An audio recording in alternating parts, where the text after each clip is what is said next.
All right. Hello, everyone, and welcome to Marketing for Beginners. So as the topic implies, we are going to go through marketing for people who don't really know much about marketing yet. Now, that is obviously a challenge because we all run a small business. And to run a small business, we kind of have to know quite a bit about marketing. Otherwise, where do people come from? How do they find us? How do they discover us? So hopefully today I'm going to shed a little bit of light around that, and also sort of get rid of some of the myths around marketing, because a lot of times when I talk marketing with people, the first thing they jump to is, oh, I'm advertising here and here and there. But marketing actually starts a lot further back. It doesn't start with your promotion or your advertising. It starts way back before that, in the middle of your business.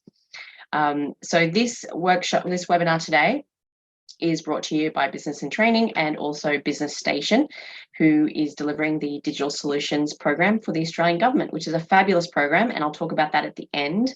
So if you're interested in some really good quality, cost-efficient, government-subsidised advisory sessions and further learning, please stick around till the end, okay? So let's get started for Marketing for Beginners. So my name is Rhonwyn Learner. If you haven't met me before, I am a trainer by trade. I've been working with small business for a long time. And marketing, and it was one of my core things that I learned as my base knowledge. So since then, I've learned all sorts of things in business. And with time, you have to adapt and learn all sorts of new things. So I'm one of those people that has lots of knowledge about lots of different things, but I'm not really advanced in anything particular. So I'm the kind of person you come to more for strategy work, where I can go, okay, there's lots of different ways you can try this, and here's some different options for you. I run my own businesses, I run my own companies, so I absolutely understand everything you are trying to do. and I had a day one at some point for everything as well. So you can make it. It's totally fine. And there's my email address, info@businessintraining.com.au. So if you have any questions after this and you want to follow up, please email that, and I'll show this slide again later just so you can get that down if anybody comes in late. So what is marketing? It is a very big question in the sense that it's not as simple as just, oh, you throw out a promotion and see who turns up. Like, marketing is actually a really complicated area. And I tell you what, when I went to uni, I did marketing and accounting and I did all those subjects. And the one thing I really noticed about marketing was that it's not just a science, it's an art. You kind of got a feel for it, but it's also very data driven. It kind of uses both left and right brain to do really good marketing. So it's definitely not for the faint of heart to learn this stuff. But it's one of those topics that once you get into it, it's really exciting, it's really interesting, and then it gets to the point where it's like, oh, there's a lot here. Like, this is a big topic. And then you go over that hump and go, right, I can actually scale this back to be just 1, 2, 3, 4, 5. That's all I need to know. So learning about marketing is a bit of a journey of opening up your eyes to the world of marketing, which can become overwhelming. But then once you get past that point and you figure out, actually, I don't need to know 80% of that stuff, it gets a lot easier, okay? But marketing is, in its basic form, it's a process of getting people interested in your company's product or service, right? However that might take form. You start with market research, you analyze, you understand what your ideal customer is all about and what they're interested in, what their problem you're trying to solve. And then it goes through all aspects of your business, including product development, distribution, sales, advertising. So that's why I say it's not just the ad and promotion part. It actually goes way, way back, and it starts with what exactly is it that you are selling? Yeah, because honestly, if you don't have a product or service that people want to buy and you can't present it in the right way, then the rest doesn't actually matter. It doesn't matter how much marketing you do. They'll still never sell it. And now I heard, I'm not a huge Gary Vaynerchuk fan, but there was this one conversation I heard him talk about in an interview, and he said, we had this client come to us, and he's like, Gary V, our team, we are the best marketers in the world. And and this company came to them to market their product. We're like, we want 5 times as many customers as we have now. And Gary Vee and his team looked at the product and they were like, this is rubbish. Like, this is a very dodgy kind of product. So he went back to the client and said, sorry, we can't help you. We can't market this. And the guy was really pushy and really pushy. You know, the client was like, no, I need you to do it. And Gary Vee turns around and says, the only thing our marketing is going to do is share with 5 times as many people how rubbish your product is. Like, you have to go fix this first. So it was funnier when he said it. But the idea being that, you know, telling more people about a bad product is really just sharing, like you're kind of wasting your money. Now, how do you know if you've got a good, bad product? It comes from really whether people are willing to buy it and the feedback you get from it. So if you're not in a position where you're actually collecting any feedback from your product, your service, your program, your business, this is step 1 that you need to fix right away. You need to start putting your product or your service in front of potential customers even, and saying to them, right, you know, 10 questions. What do you think? Are you buying it? Are you using it? What did you use it for? Did you abandon it? Did you come back and buy from us again? Like, where is this at? Okay. So, and that circles back to what I said about marketing, which is that marketing is very data driven. If you did all your marketing based on your gut instinct, that is essentially the result of one person's perspective and one person's brain. And we all know that if you get a whole team of people thinking about a problem, you solve it faster, you have better solutions because you draw on different perspectives. It's a very dynamic process. Whereas when it's just you alone and what you think about how you should do something, it's like basic level. You know what I mean? It's the most basic you can do, and quite often it might not get the result you want. So any data or information you can collect to support your ideas and make sure your ideas are actually sound and credible and are going to work, that will help you. So how does marketing fit into everything else? Now, when we talk about, at this point, I'm talking about maybe marketing planning. So a marketing plan, as you can see, sits in the middle here. The first thing you need for your business, if you haven't already done it, you need to do a business plan. Now, I know Christy Bailey, one of our other advisors, has a business planning workshop coming up. So check that out on the Business Station page or the Eventbrite page, wherever you are. If you're watching this back in recording, you can come and talk to me. I probably have some business planning workshops coming up too. But the bottom line is, business planning is really about going, okay, what do I want to do with this business? What's the main goal and purpose of this business? And do I have the budget and the people power and the resources and the skills and everything I need to do it, to get there? That's a business plan. It's like the who, what, when, where, why, how of the idea you have for your business. Doing a business plan is also a great way to do it's very similar to a feasibility study.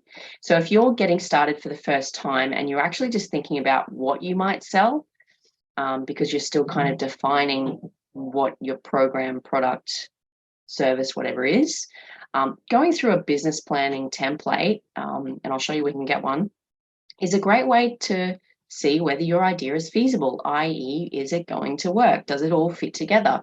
And it helps fill in any gaps of things that you just hadn't considered yet. Going from that, we have the strategic plan. So the strategic plan is something you might do once a year to map out, to remind yourself, okay, this is the purpose of the business. This is how we achieve this daily. These are the values and goals and where we're trying to get to. And these are the kinds of strategies I could use to get there, right? So for example, I might look at my business this year and go, you know what? I think I'm going to be a social enterprise because I'm giving away lots of stuff. I'm giving back to community. I'm really doing a lot of free stuff, blah, blah, blah. So I'm going to change tact and strategically set it up as a social enterprise, which might open up my business to additional kinds of work, additional grants and funding, all sorts of things. That would be a strategic choice in order to further my business towards whatever goal I'm going for, right? Do you see how this fits in? Then from there, we would go, right, if these are the strategies I'm going to use this year, then I need to plan out the marketing. So, and also the sales. So I would really recommend whenever you talk marketing in your business or think marketing in your business, you think sales, because at the end of the day, and I've seen this in businesses, if you have a fabulous marketing promotion, but then there's no one picking up the phone on the other end to take the call for sales, it's a kind of a broken strategy, right? There's no follow through. So if you're going to do a marketing campaign, you absolutely have to make sure the rest of your business can actually deliver on what you've promised in the marketing. Okay. And the first step of that is sales, completing the transaction to get a client on board, which actually takes some thinking. It's not and you would know this the first time a client goes, yes, I would like to do that with you. Be like, oh, great. Yes. Let me, what do I do now? Right. It takes some thinking and planning, right? To how do you capture sales? So we're going to talk about the 4 P's of marketing today and some of the basics about marketing to get you started. We're not going to do so much on campaigns today, but I can tell you a little bit about how you start with a campaign. Operational plan from there, and you've gone, right, this is the strategy, this is what I'm going to deliver. I'm going to do the marketing, which means I'm expecting, hoping for, wishing for from my marketing campaign. I've never done this many sales, and this many sales translates into this daily activity to deliver on what I sold. So that's operations. Okay. It's what you do day to day to run the business, sell the business, and deliver the business. Whatever product, service, program you're doing. And then from there, from the operational plan, you can go, oh, actually, and I just did this morning, phone call on the way in, like, hey, what are you doing? I need some help. I've taken on a lot of work, and now I'm going to need an extra person in my workforce. So I literally hired someone on the way to work today to say, look, I've got X amount of work coming in.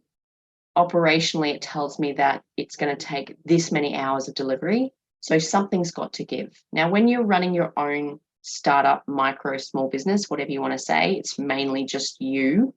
The reality is that you're wearing lots of hats because you're doing lots of different jobs. You are the manager, you are the marketer, you are the administrator, you're the bookkeeper, you're the talent. You do all these things.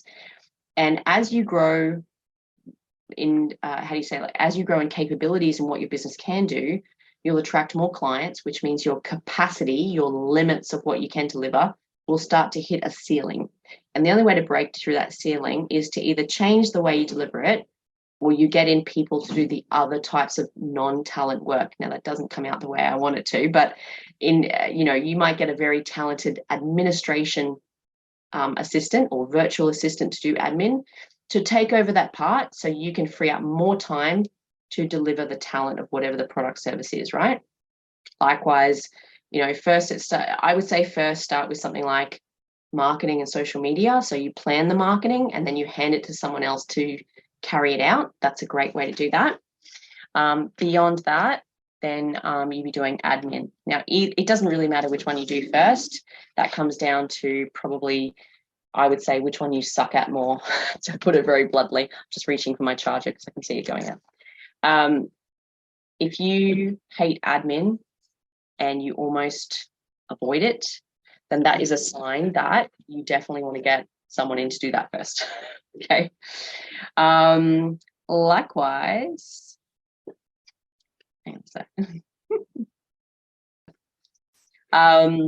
likewise, if you don't like doing the marketing or social media, then get someone else to do that. All right, so let's move on to how do we use marketing as small business. So how you actually strategize and plan your marketing will change depending on how many people you have helping you, where you're at with your stage of your business, and what your budget is, and all that stuff. It all comes into play. And this is why I say marketing is more complicated. It can be more complicated than you think it is.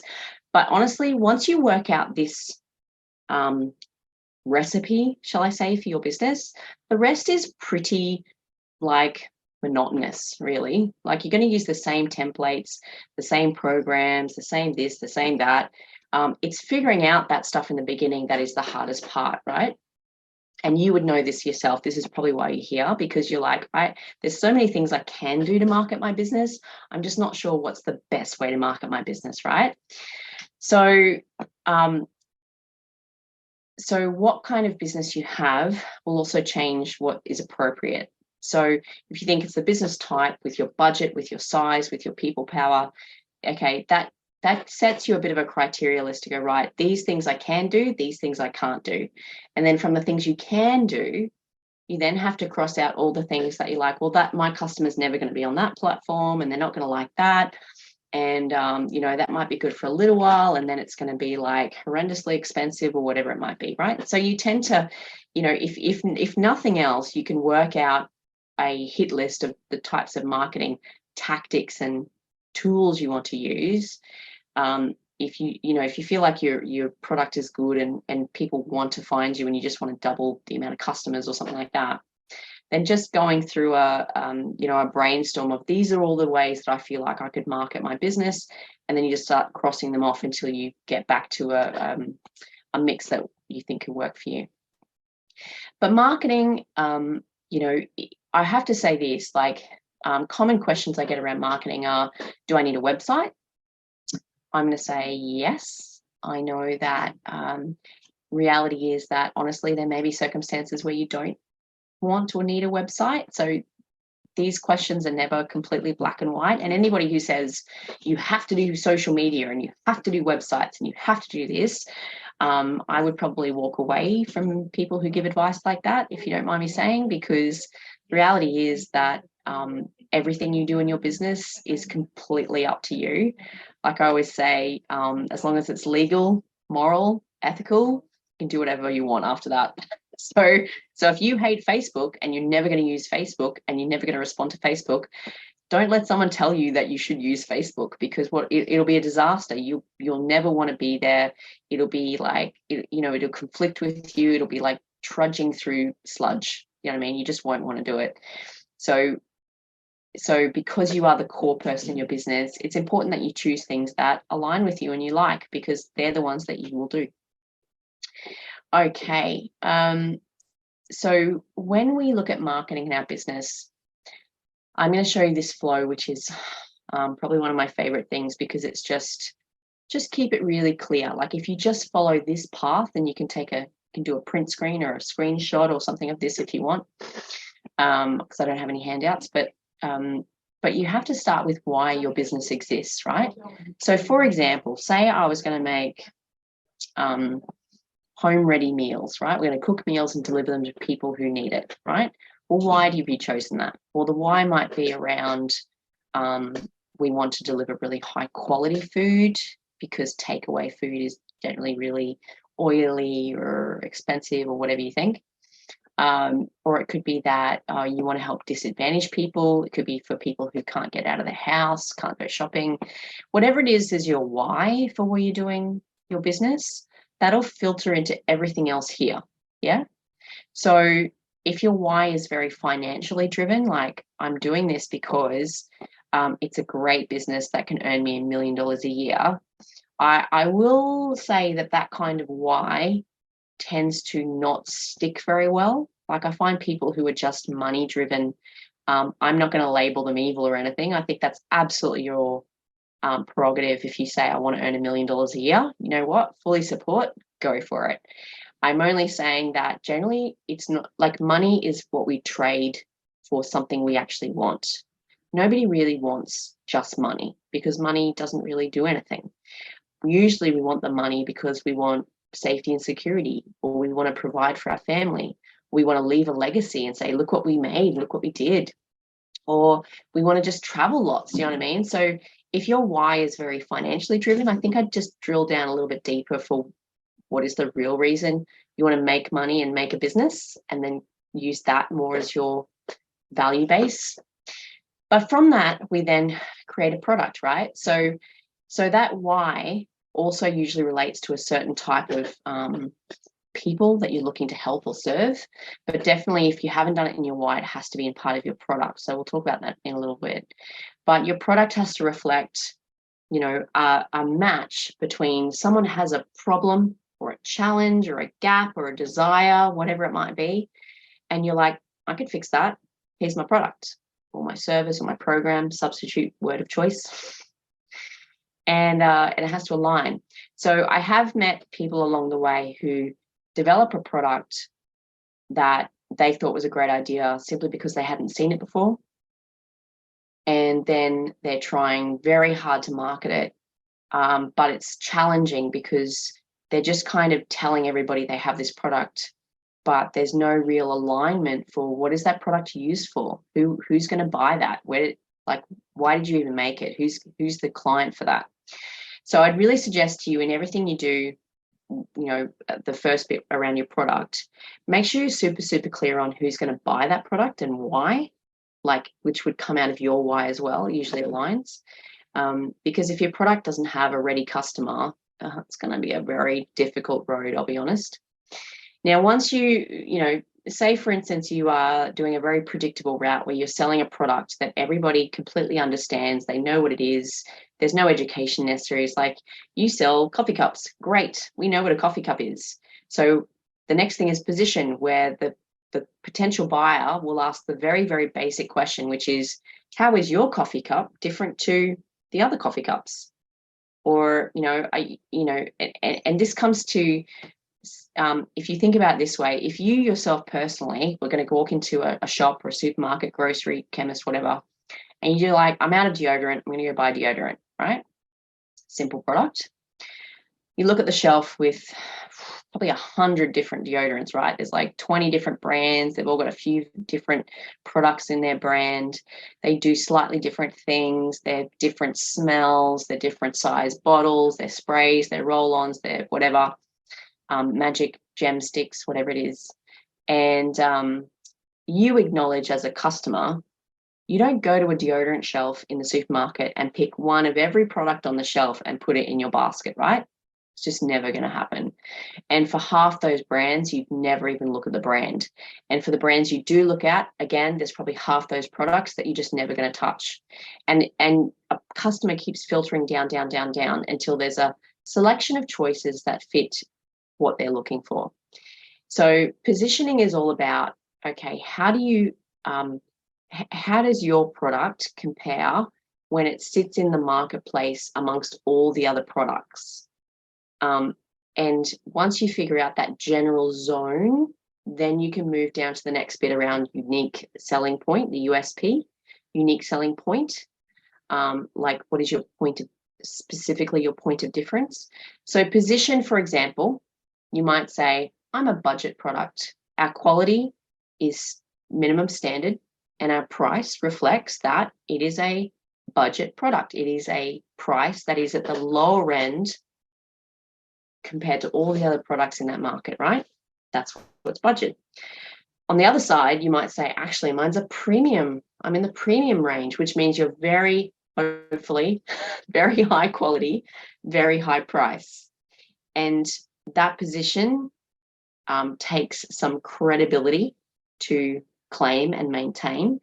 And it takes a bit more money in your marketing, right? So if you are doing a budget position where you're like, yep, I sell, basically what's the equivalent of a cheap $2 shop type toothbrush, and that's what I sell on. Your marketing can be super basic. Your branding can be like white with some red writing on it or whatever. As soon as you get up and up and up into the premium, people expect a complete professional brand image, wonderful logo, exceptional marketing, lovely graphic design, packaging is right? All that goes along with your position. So when you come down into your unique selling point, furthering from that, then you are really pinpointing, okay, so what is specifically unique about my product service program? And I will tell you right now, it's not quality or price. Okay, you can never put quality or price as your USP. I'm going to say that pretty boldly. I used to just discourage people, but now, 20 years on, I'm like, no, don't put quality as your unique selling point. Because why? Because everybody says they have good quality, right? I don't think I've ever met a person that went, yeah, our quality is pretty bad. No one says that ever. So you have to think of something that's just for you. For example, I love, I think it's Shework. Great tradie, female, went to buy boots for her trade, couldn't get them anywhere because she's a girl and girls have different sizes. So she was like, bugger this, I'm going to make my own brand. So she has a whole brand label built out on tradie workwear just for women, right? Which means that is unique to her brand, and it positions her quite well in the market, and she, and as long as she keeps this good standard of value and quality and everything, she'll never lose that spot because she's the first and she's Australian and all the rest. Stacey, I think Stacey something. And so you have to figure out what's special about what you do. So I, for instance, am I would say I'm a trainer by trade. I teach for a living, but I do a lot of coaching, and I do a lot of strategic development work with businesses, and more than ever. So I'm very busy. But what is unique about me? Like, it's very hard for an individual, especially if you are your business, where I do a service and everything I deliver pretty much comes from me. It's hard to look at yourself and go, well, what's special about this? Like, that's a hard conversation, because you're not looking at yourself ever, right? It's very hard. So you listen to people's feedback, right? What are people commenting when they experience my product, my service, my program, my, one-to-ones, whatever I'm doing? What are the main comments, literally, verbatim, word for word? What do people say about me? If you've never done that before, there is an exercise you can do where you basically provide your product or service to, around between 5 and 10 people, the more the better. And you say, I want to give you this product or service, and in return, I just want your feedback. I want you to do detailed feedback. It's a bit like customer service. Like, you can do secret shoppers and things like that. So you remember, you would have heard of secret shoppers before, maybe. It's the idea of someone, just using your stuff for free in order to trade for feedback. It can be anyone you like. I would suggest maybe not friends and family who tend to go, yeah, that's great. Any of those people, don't use those. You want the people who are like, oh, that's great, Rhonwyn, but if maybe you might think about changing this. So those are the people you want to ask, those people who are willing to give constructive feedback that you can build on and make better. Alternatively, you just use strangers. You go on Facebook or wherever you're usually around, and you go, hey guys, I want to do 10 coaching sessions, and in return, I just want the feedback so I can improve. Done. It also potentially gives you testimonials, like that you might say, hey, can I actually use this as a testimony in the future if you loved it, which helps with your marketing. But ultimately, the goal here, if you're at the USP point, is really to figure out what it is specifically that they loved about working with you. So for me, I'll say that I know from feedback and the way the reason people call me out of the blue is because potentially I'm very honest, and I am one of those people that will give construction feedback. I don't just sell my stuff. I'm very much like, I think this is the way you could do this. I'm definitely a problem solver type. So like, for instance, I'd never tell a person, no, that business won't work. Like, as far as I'm concerned, if I can't help you figure out how to make it work, then I'm probably not in the right trade. So yeah. But anyway, and I guess people love, the hair. Maybe it's the hair. That's probably my unique selling point. And values. So, what is the value that people get out of using your service? So value can come into price point as well, same with positioning. Like, you're kind of working out your price as you move around this track. So if you're listening to this and going, well, my product's really good, and my positioning, I get really good feedback on the good quality, and compared to other people in the market, I'm pretty good. And my unique selling point, there's some really strong things there, and it might be leading you towards a path of, actually, I probably could be charging more. That happens a lot. And I see people all the time. If you're in your first year of business, you do tend to undercharge just to get the people through the door and get some clients on the board. I don't have a problem with that. I think if that's where your confidence level is and that's where your testing the market is, then just do it. Just if you're going to be a bit cheap for a little bit, just to make sure you get some clients through. But don't stay there. That's the point. Don't stay there. So a great way to do that if you're in your first year is go introductory offer, 6 months limited time frame, beta version, waving my arm around a lot, but you know what I mean? Like, make sure you clarify that it's a limited price window. And then after that, you're going to go up to a bigger pricing, right? So even this month, I've sent out an email to all my contacts like, hey guys, I'm about to put up prices because even I've been undercharging a little bit. And so I'm going to give you like a 30-day window to lock in last year's prices for whenever you want this year. So as long as you lock it in and put down a deposit, I will honor that price, the old price. But underselling yourself will actually devalue yourself, is what I'm saying.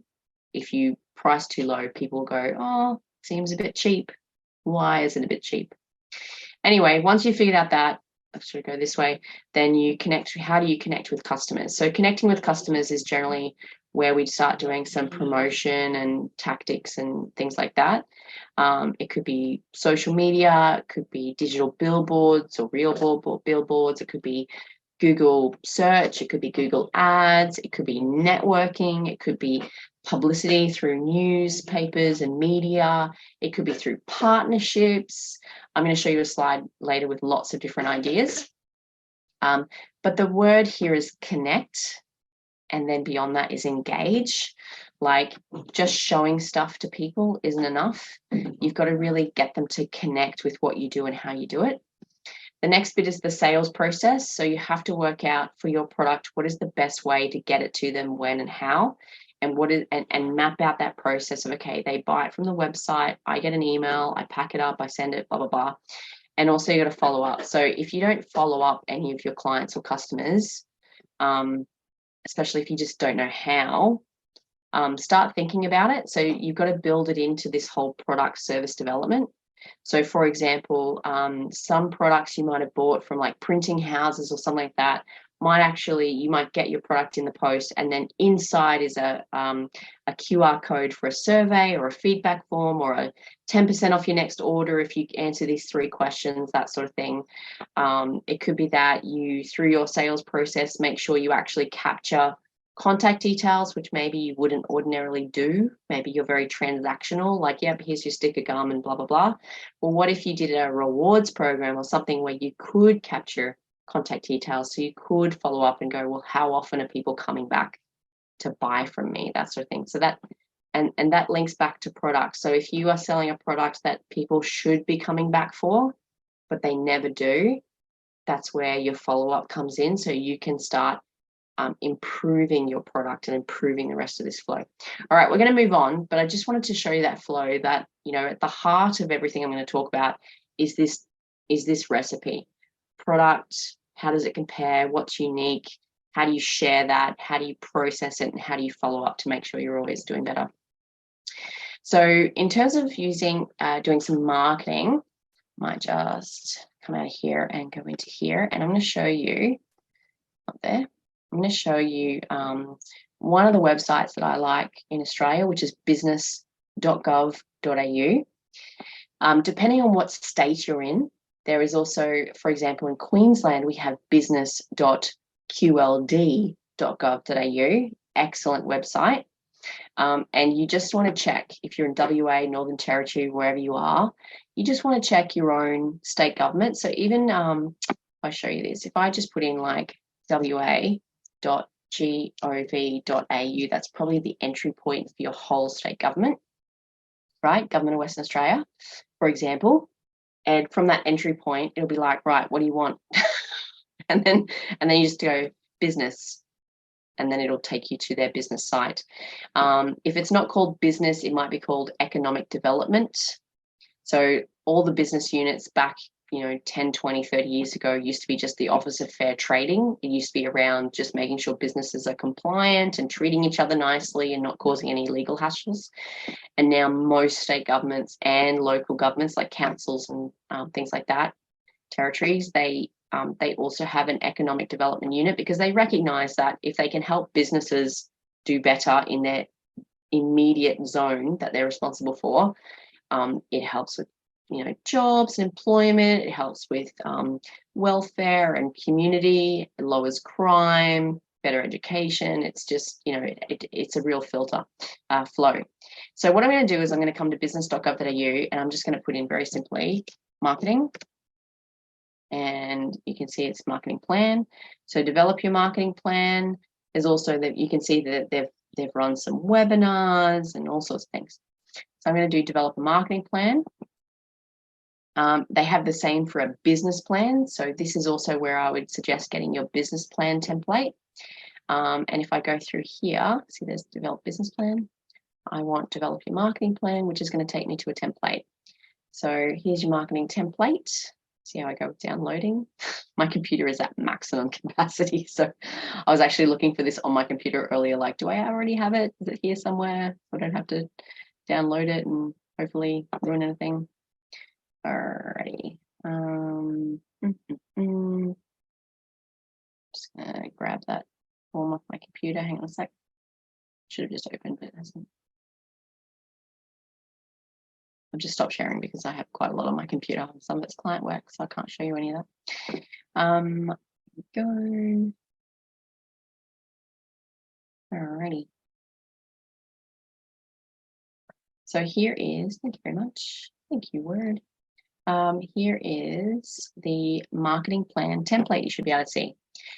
So the reason I suggest a template is because you absolutely can just make your own. And this one is 16 pages, which is just the structure and instructions, shall I say, like some guiding words. So that might feel a little bit overwhelming for a lot of you to think about doing this over 16 pages. But even then, I would still download it. And if I come to the next page where it shows content somewhere, you can see these are what should maybe be covered in planning for marketing. So that's just reference stuff at the beginning. But okay, what is a summary of your business? What is the vision and mission like? Then we're outlining what are our products and services. Like, what is the demand? Like, who wants to buy this? Sorry, I can get out of this. No, doesn't want to. It's all highlighted. A SWOT analysis. I can show you a SWOT analysis if you like. But SWOT analysis is kind of a whole activity. Like we could do a whole hour on SWOT analysis. Then you go to your market. So then it's saying to you, right, what research have you done? What problem are you solving? Just going to drink. What is your solution? And who is that? And how much do you want to sell? And who are the competitors in the space? I will make one comment about competitors. So a competitor is someone who may get the sale instead of you. That's kind of how you got to look at it. I hear all the time, nobody does the same business as me. Nobody sells the same product as me. I've got a completely first to market kind of thing. And I'll say to you, just if you hear yourself saying those words, give yourself a little alarm bells, because the reality is that even if you do have a totally innovative, revolutionary product to go to market, there is 99 to 100% chance that people are currently solving that problem with some other solution. So whatever that original legacy, old, different solution is, that's still a competitor to you, right? So for example, what is an example? So say I've got a phone case that has a calculator in it. Nobody would make that, but or a charging phone case, right? There's probably that's already on the market, but a phone case that goes around my phone and it's also got a charger in it, so that when my phone runs out of battery, I just close the lid and it starts charging, right? Great. But you know what? People already own chargers for their phone. People already own cases for their phone. People already own, fast charging units and things like that. So you're still competing with those other products. They just don't work in the same way yours does. That's what you got to be aware of. Beyond that, we're looking at goals. So what are your goals for marketing? Or what are your goals for the business rather? So that kind of comes into sales and what you want to achieve. You've got your marketing strategy. So we're just about to go through all these things. And then, of course, finances. So what if you're going to spend money on marketing? I would really highly recommend you have a budget for marketing first. I don't think this has a spreadsheet in this one particularly, but we'll go and have a look. Okay, So it just says expected sales. Oh, there we go. Very, very simple. This is a marketing budget. So it's like, what are you going to spend money on, basically, right? And this isn't even a fillable one. This you have to write on it. You can go into Excel or go to templates.microsoft.com. And, it's opened it up in Excel. Great. And so if I go...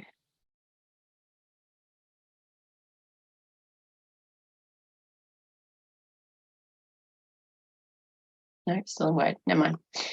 If I was in Excel and I went new, when you're in a program like from Microsoft and you say new, it'll ask you if you want to use a template. So quite often we can be in the habit of just going blank, like just a fresh new page. But actually, if you stop, have a look at some of those templates. Some of them are really good. And on templates.microsoft.com, I'm sure that's the address. It starts with templates. But anyway, if you just Google Microsoft templates or on your favorite search engine, you'll get there. And there's a lot of free templates. If you don't use Microsoft, no problem. Download the free template from the website, Microsoft website, not random websites. Download the Microsoft template to your computer. And then all you do is you open up your Google Sheets or Google Docs or, Page or whatever it is you're using. And you select the file in your downloads folder and you open it up in the program of choice. Yeah. We're pretty modern these days that anything we get will be able to be opened in different types of programs and products. It's not just, it's not just Microsoft for Microsoft anymore.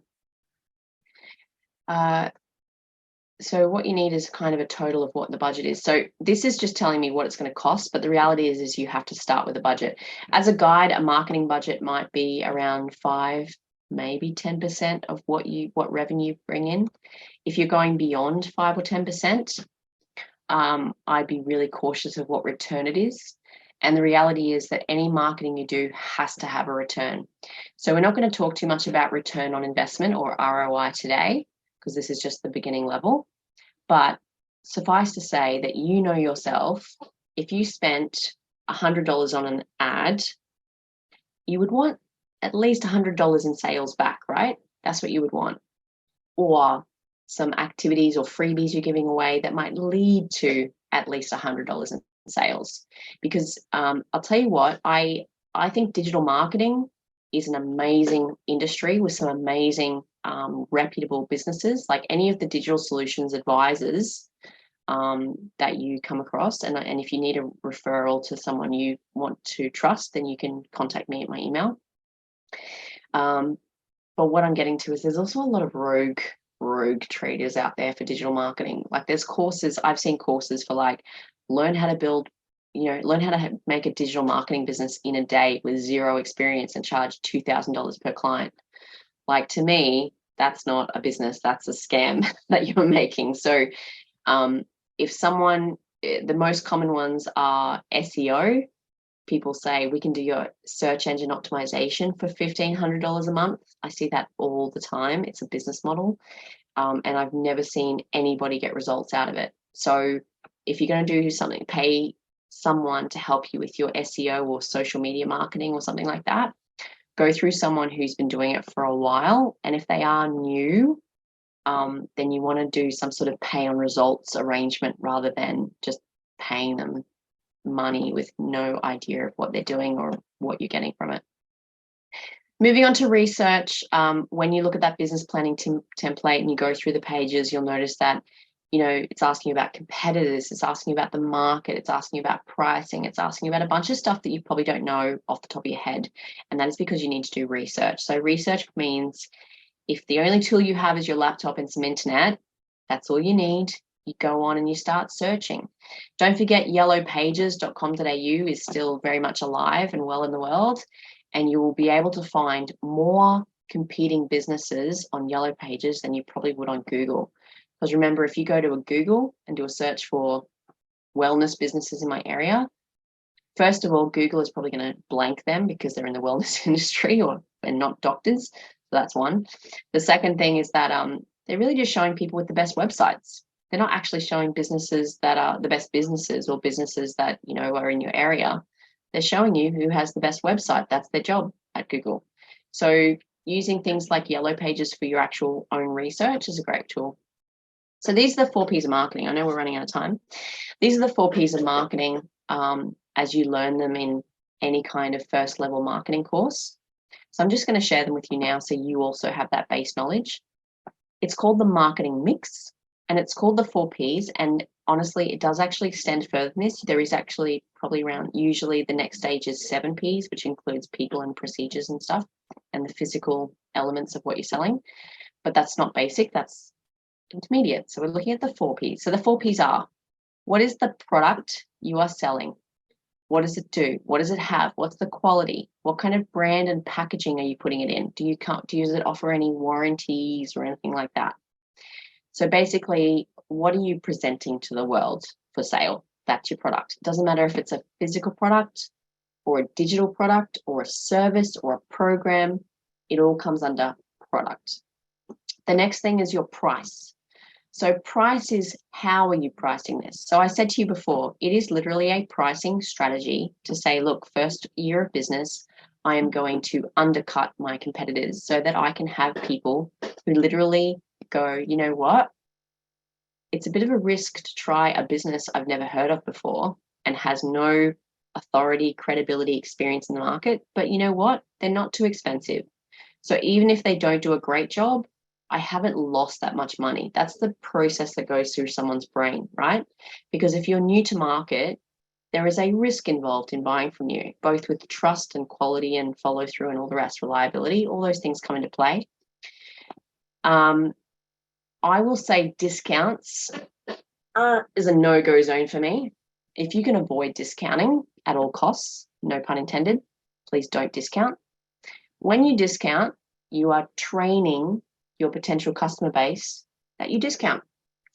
So for example, I am not discounting my 2023 year. I'm merely saying that I'm holding off on the price increase for anybody who's bold enough to claim services in advance. I'm going to reward you with last year's price point because you've already been following me, right? But at the same token, if I went every January, and I don't, this is the first year I've done the price lock, please, you know what I mean? But if I did that every January, then that would be setting up my customer base to learn that every January, Rhonwyn is going to have good prices. Now, again, I'm not discounting. I'm merely saying this is your last chance to get the lowest price possible before it goes up, right? It's a very common thing. It's not the same as discounting. If I had run the campaign as my prices are now, I'm just throwing out numbers, these aren't my actual prices, but if my prices are $2,000 and for the month of January, you can get it for $1,500 at a discount, then that is a discount. And then every January, people will be like, are you discounting? Let's go check her out. I'm not going to buy in December. I'm not going to buy in November. I'm not going to buy in June because I know that I can get it 20% off, 30% off in January, okay? This is where the retail sector, like as in shops in your local shopping mall, have been going and really shooting themselves in the foot, right? You know, and I know that there's June sales, there's December Boxing Day sales. You know, there's every Saturday they're discounting 30% off, 40% off. Why would I buy anything full price ever again? I wouldn't. You just wouldn't, because they've trained us to buy discount. So avoid discount. Then you've got place. So place is where you say, all right, now that I have a product and I've got it priced right, how do I get the product from me to them, or the service from me to them, or the program from me to them? Do consider that some types of placement involve costs. So if you want to put your product in some big store, they might actually charge you for placement of that product because it's taking away commercial real estate from other branded products. Bit of a weird dynamic, but anyway. But also transport. So say you're going to do a florist business and you're going to deliver. Well, how much is that actually going to cost you to deliver? Not just in the fuel, but in the time, in the labor, right? Someone has to go do that, cut out their day. Maybe you're building flower arrangements from home and delivering them. Well, that's great. But if you run a casual job and you're going to give up 3 hours, 4 hours, a whole day casual work so that you can do a couple of flower arrangement jobs, and they're going to earn you $20 plus $5 in transit. Well, you've basically lost $50, $100, $200 in money for the day, right? So everything has to balance.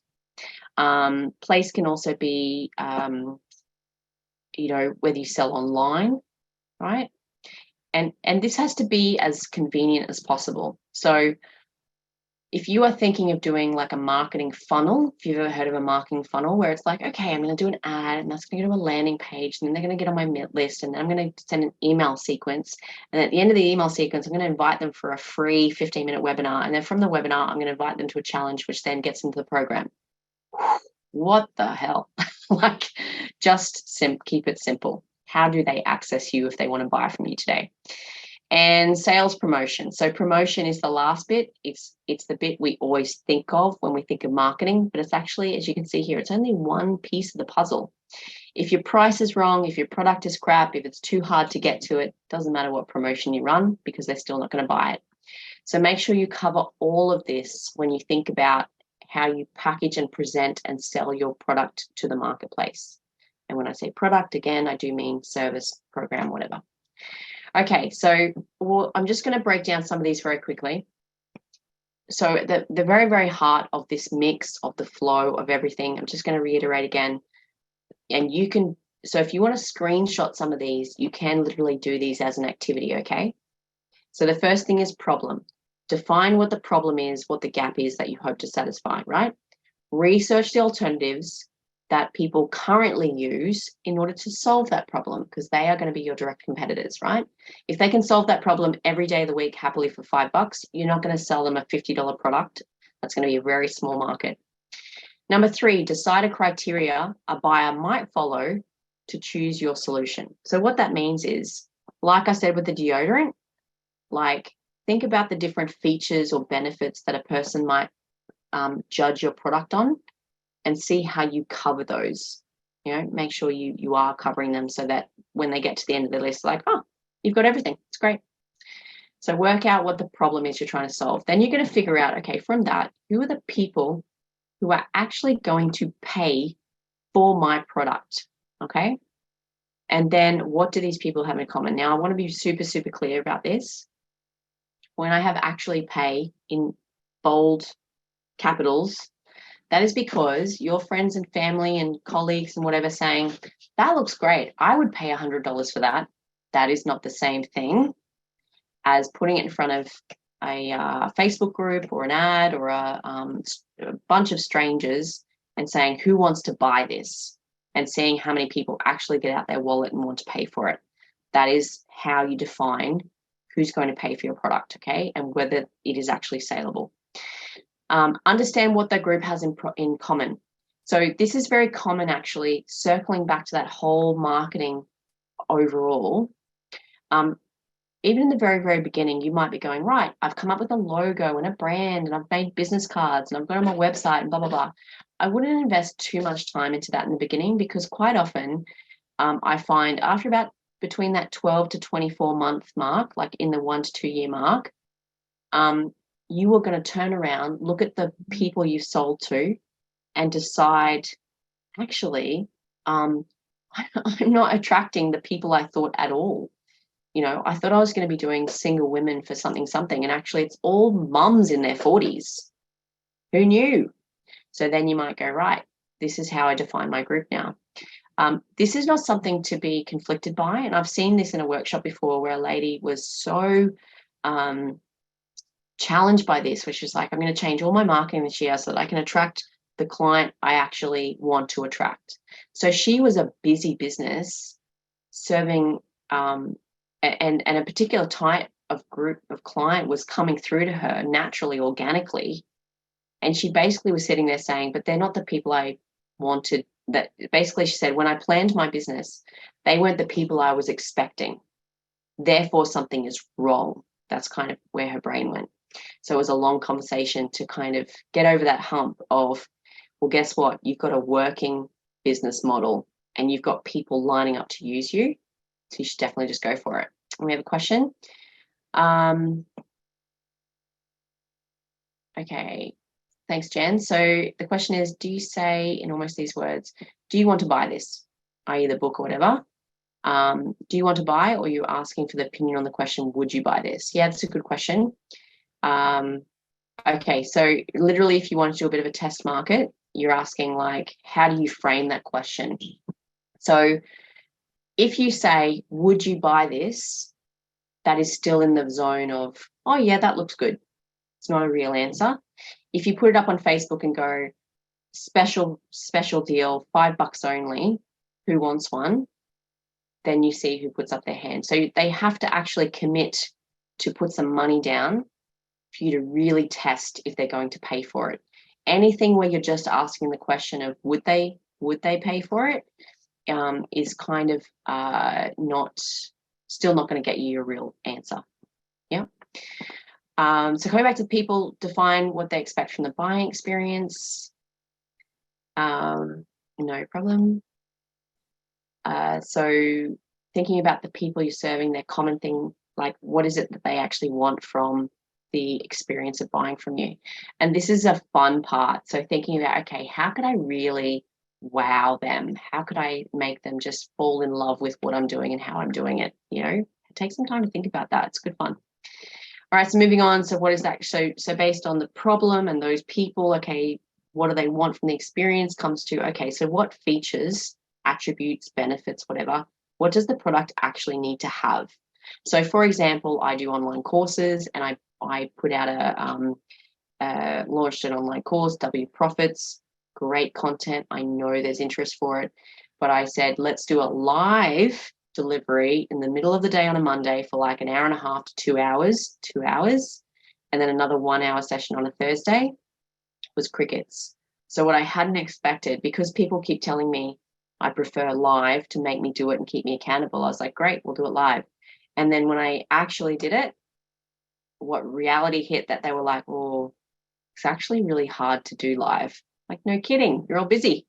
so then I've had to go back. I pretty much had to cancel the course run, and now we've got to re-release it as pre-recorded, already done. You know, watch when you like, because honestly, that's what people want. So, you know, sometimes defining that takes that test for you to go, okay, so you said you wanted this, but actually, in reality, it's B, option B. Also consider the materials, any kind of talent or anything that you need to make your product or service. Is there anything that you can add in that will give some wow factor if it's a physical product or service? Even just, you know, some services you sign up for, you get a personal phone call like, hey, I noticed you signed up for this service. Is there anything else you need help with? How did it go? What did you like? Like, that's a bit like, wow, thanks for that. Place, oh, I'm missing a box or something. So define where is the most convenient place for them to buy it, right? Not just buy it, but find it. So this defines also where you do your marketing and where you do your selling, and they need to line up. So for example, if I was going to do live workshops, then I would probably promote my live workshops through live marketing sources. So referral, networking, local advertising, that sort of thing for a live workshop, as opposed to if it was an online webinar like this one, then every other day I'm doing, you know, every day I'm doing Eventbrite, I'm doing Facebook, I'm doing LinkedIn, I'm doing all those things that are also digital and online. So people tend to interact and buy things in the same place they want to discover them. Maybe I said that the wrong way around. People like to discover products in the same place that they usually like to shop. So if people are hardy online shoppers, then offering it to buy online through marketing online, that's a very matched flow. If I was to say I'm running live workshops and I put out an ad that reaches people in, you know, 1,000 kilometers away, I was like, well, and in this place, is this place in the buyer's market an affordable sales method? So again, don't overthink this, keep it simple. If you start looking in places to sell your product or service, but it's actually too expensive for you to do. So for example, I had, I'm saying I'm a lot today. There's a client I have where she sold something and she could provide a discount, and then she also had, on the other side, she had a booking fee for the program. So in the end, her 15% discount became a 30% profit loss because of the double dipping of reducing the price and having fees. And as a tip, 15% or anything over 5 or 10% for a booking fee or a program fee for a commission or whatever, it's getting too much. Like, those things make it on volume, so it shouldn't be so expensive. Price, the best tip I can give on price and pricing your products, which goes into your marketing and how you market it, right? Price directly relates to value. So the lower the price, the lower people tend to have an impression of value. And don't get stuck on price. Pick a price, because I guarantee you this is universal. That doesn't matter what price you pick. You'll have some people that say it's too expensive and some people that say it's too cheap. You will never escape it. So just commit to a price that covers all your costs and your labor and your profit first. And as long as your price covers all of those things and doesn't price you out of the market where you're way above everybody else, as long as it's still in that market range, just commit and go. And don't forget about things like GST and tax. So if you have a brand new product or service, which means you don't have to register for GST because you're not earning enough, I would still put that 10% buffer into your price point, because otherwise it then becomes a challenge when you do have to turn on GST, that suddenly you either have just lost 10% from your profit margin, or you suddenly have to raise your prices by 10%, which can be very confronting for some customers. And then a promotion. So how are you going to communicate your uniqueness to those group of people who are dying to buy what you have, and make them aware enough that they can make to sales? So your promotions and your marketing must be consistent and regular and unified, okay? What that means is once you select an ad style and a color palette and some logos and some images, run with that matching set for the whole of your promotion. So if you run a Facebook ad, run that ad for like 10, 12 weeks. Don't run it for a few days and go, oh, it didn't work. Because honestly, as people, first we have to even recognize that we've seen something amongst everything, right? Then after we've seen it a few times, we'll pay attention to it after a few times. Then a few more times of paying attention to it, we might actually take an action. So this is where most people fall down in their marketing, where they don't keep the consistency and do it for a period of time. We tend to finish things too early, so we miss out on the results. So even if you think the ad is terrible, make sure it doesn't have spelling mistakes and it's not going to put you in risk or anything. Make sure it's a good, honest ad, or a Facebook post or whatever it is. But do it for a run, several weeks before you decide whether it's working or not. And always forward plan your campaign. So for instance, that one where I'm like, I'm going to price lock for January so that people who have been following me for a while can totally take advantage and book it in advance and lock in their time and get the old price so that, they can totally, just commit. But even though I said that I was going to do that in like November, I had decided that during my annual planning. I didn't actually, because of it leading up to Christmas, I didn't make the campaign until like first week of January, which means it didn't go out till the early second week of January, which really only left people for like 3 weeks to, and it's open now, to decide whether they want to use it or not. But if I had forward planned it and started to execute it early, that means that I could have led people into it. I could have given them advanced warning through December leading into January to be like, hey, December, guess what? We're going to do something in January. And then in January, it's like, hey, we're on, let's do it. So the more you forward plan for your marketing, the easier it is and the better response you get. Like I've been so overworked sometimes and not had someone to help me sometimes that I'm like, oh, I've got this great idea for a marketing campaign, but if you don't have the people power and the time to do it, then you can't be planning your campaigns like a week or two beforehand. You have to be planning your campaigns like 3 to 6 months beforehand. So if you know that every Valentine's Day is great for your business and you want to do a campaign, start planning that like back in October, November, so that you're setting up all the content and the visuals and the graphics and that, everything you need. You can kind of work towards it if you're very time poor, so that you don't get to February and go, oh, you know what, I just didn't have time this week. Well, so here's we're at the end. Here's a bunch of marketing tactics that you can do. This is not an exhaustive list by all means. Like, there's hundreds of things you can do in marketing. There's really no boundaries. It is, like I said, it is a science, but it's also an art. It's a science because you should always run marketing based on numbers and data of proven, like, who exactly through results, like who's going to buy this and when and how and what return are we getting. That's all data driven, which is a science. But the art thing is nuanced around, okay, what kind of person is this? What is the psychology around, which is also a science actually, but what kind of visuals are going to relate to this kind of person? Very hard to scientifically prove, but you probably have some artistic flair to go, you know what? If I use a lovely script and some pastel fonts, that's a premium. If I use all black and a bold red text, that's a budget. Anyway, so with different types, there's going to be a few things on here that you've never seen before, never heard before. If you want to take a screenshot of this and make it an afternoon's kind of investigation on what these are and how you could do them, I invite you to do that.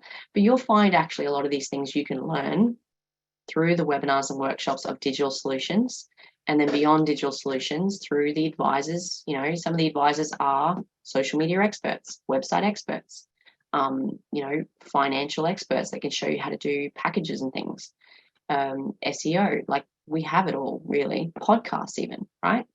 We've got a team that can show you how to do all this stuff, but it has to be fit for purpose. So you wouldn't run a competition if getting entries into that competition and promoting that competition actually didn't get you any more sales. You just wouldn't do it. It might be fun, but no point, right? The one last tip I want to leave you with is, if you're avoiding promoting your business, I'd go back and clarify what is it exactly you are offering, right? So it starts at the very beginning of your why and your product. If you can make sure those are really, really clear, the rest will kind of fall into place, okay? So if you're having trouble where you're not really sure what to say or what to do or how to talk about it, go back to making sure that your initial offering of your product, service, program, whatever it is spot on. And then just go find like one customer that will buy it and have them go through test the product or try the program or whatever. And that'll give you your starting point, because just that one person, that one customer will give you great feedback on, okay, this is what you loved about it. These are the benefits you got from it. This is, how much money you saved from using it. And you can use all those great snippets in your forward marketing, okay? Helps you talk about it more from someone else's perspective, not just your brain. All right, so this is my email address again, info@businessintraining.com.au. If you have further questions after today's session, please email me. I'm happy to answer them. Even if this is a 3-year-old YouTube that you're watching, don't care, it's fine. And beyond that, I want to remind you guys that this is part of the Digital Solutions program. It has a hard close 31st of March. So if you're in the program, please make sure you book in your last advisory sessions sort of now, because I think advisors are going to start to book out, right? So if you want your second and third session, you don't have to do your second and third session. But if you haven't seen this program before, it is funded by the Australian government. It is $44 and they fund the rest. And you get 3 one-to-one advisory sessions, plus a range of these wonderful and delightful workshops and webinars to help you learn and apply all the things they tell you to do. So eligibility is you have to have an ABN registered in WA, Queensland or Northern Territory. This is just for us to deliver. So if you want to have a session with me, you have to be in one of these states. Otherwise, you just come to me as a private client. That's fine. But if you are in a different state or territory, you should be able to just search Digital Solutions Victoria or whatever it is, and wherever you are, and it'll take you to your other provider. You have to be a small business, less than 20 full-time equivalent staff. So if you've got 30 part-timers, might still be fine. And you have to be a for-profit business. You don't have to be actually making a profit, but just trying to.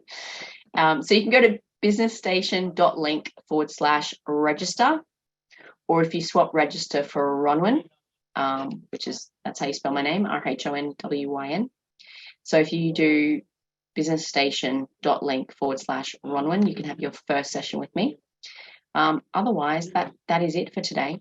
I'm just going to leave it open for another minute or two if there's any other questions for today. And then beyond that, I will finish the Zoom, which I've gone over time, which is pretty standard for me because I talk for a living. But is there any other questions for today around marketing? Is there anything I did not cover that you're busting to know about or want to learn about? I'm happy to answer anything now. Otherwise, I would suggest that you check out the list of other webinars and workshops that might cover some of those more specific tactics and topics. But in summary, your marketing, like I say again, starts with you, what you're trying to do with your business, and either what is the product that you or service that you can make, and figuring out who has the problem that solves and trying to match it up, or ideally look at what problem or person or whatever challenge that you're trying to solve and make sure that you deliver something related to that. And then the rest falls into place around, okay, where do I sit in the market? How do I compare? How do I price? Making sure it all kind of flows and makes sense. You're welcome. If all else fails, I always say model, which is a nice way of saying copy. So if you are really challenged by marketing, and even today you're like, I kind of get it, but it's still a bit like, I have no idea, then I'd say go pick a business that they don't have to do what you do, but something similar, right? So if you're a service, look at a service-based business. If you're a product, look at a product-based business and go, you know what? They look like they're doing, they seem to be having really good trade.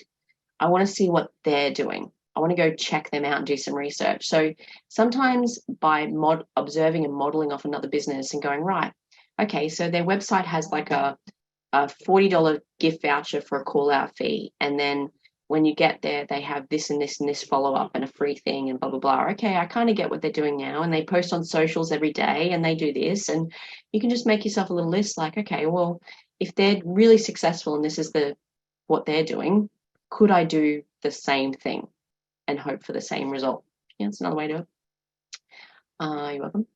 Any other chats? No. All right, well, that's everything. Then I will bid you farewell for today. Have a wonderful afternoon. Good luck with your marketing. Reach out if you need help, please. Not disappearing from the planet. So info@businessandtraining.com.au, and I'm happy to answer any questions and guide you a little bit more if you need.